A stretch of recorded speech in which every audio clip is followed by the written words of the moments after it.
ఆంధ్రప్రదేశ్ ప్రభుత్వం mega parents day ఏర్పాటు చేసినందుకు ఆల్ ఇండియా పాఠశాలల పేరెంట్స్ అసోసియేషన్ తరపున ఆంధ్రప్రదేశ్ ముఖ్యమంత్రి నారా చంద్రబాబు నాయుడు గారికి, విద్యాశాఖ మంత్రి వర్యులు నారా లోకేష్ గారికి, అలాగే డిప్యూటీ సీఎం పవన్ కళ్యాణ్ గారికి ప్రత్యేకమైనటువంటి పాదాభివందనాలు తెలియజేయడం జరుగుతూ ఉంది. ముఖ్యమంత్రి చంద్రబాబు నాయుడు గారికి ఆంధ్రప్రదేశ్ ప్రజల తరపున మరొక్కసారి పాదాభివందనాలు తెలియజేసుకుంటూ ఉన్నాం.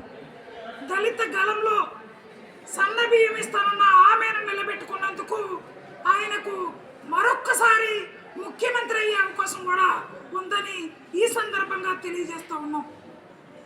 గత జగన్మోహన్ రెడ్డి ప్రభుత్వం గురుకులాలకు, సాంఘిక సంక్షేమ వసతి గృహాలకు ఇస్తున్నటువంటి కాస్మెటిక్ ఛార్జీలు రద్దు చేసిన ప్రభుత్వం ఏదైనా ఉందంటే అది జగన్మోహన్ రెడ్డి ప్రభుత్వం. మరి వాటిని తిరిగి ఇస్తానని చెప్పి తెలుగుదేశం ప్రభుత్వం హామీ ఇచ్చింది.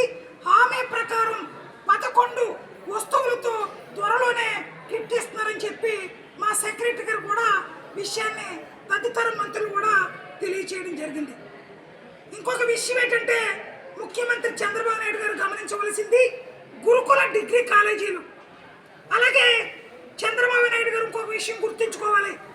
1983లో ఎన్టీ రామారావు గారు ఈ గురుకుల వ్యవస్థని ఏర్పాటు చేశారు కాబట్టి ఆంధ్రప్రదేశ్లో ఉన్న అన్ని గురుకులాల్లో కూడా ఎన్టీఆర్ విగ్రహం ఏర్పాటు చేయవలసిన అవసరం కూడా ఉంది.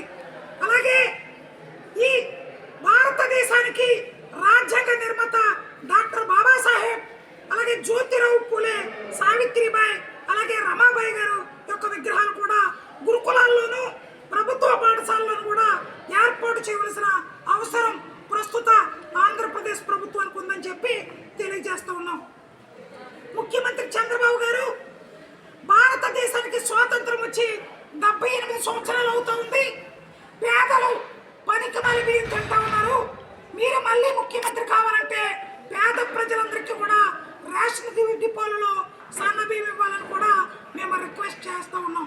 ఎందుకంటే మాకు భూములు లేవు, వ్యాపారాలు లేవు, రాజకీయ అధికారం ఉన్నా మా మెడలో ఒక్క గొలుసు వలె ఉందో తప్ప మాకు ఉపయోగం లేదని, అందుకే ప్రతి ఒక్కరికి కూడా దున్నుకోవడానికి భూమి ఇవ్వాలని, చదువు ఎంత చదువుకున్నా కుల మత భేద వర్గం లేకుండా ప్రతి ఒక్కరికి కూడా చదువు ఉచితంగా ఇవ్వాలని, కార్పొరేట్ ప్రైవేట్ పాఠశాలలకు మీరు సరైనటువంటి సూచనలు ఇవ్వకపోతే పేద ప్రజలను, మధ్య తరగతి ప్రజలను జరగల వలె రక్తం తాగుతున్నారు. కాబట్టి మా ఉద్దేశం కార్పొరేట్ ప్రైవేట్ పాఠశాలను రద్దు చేయాలి.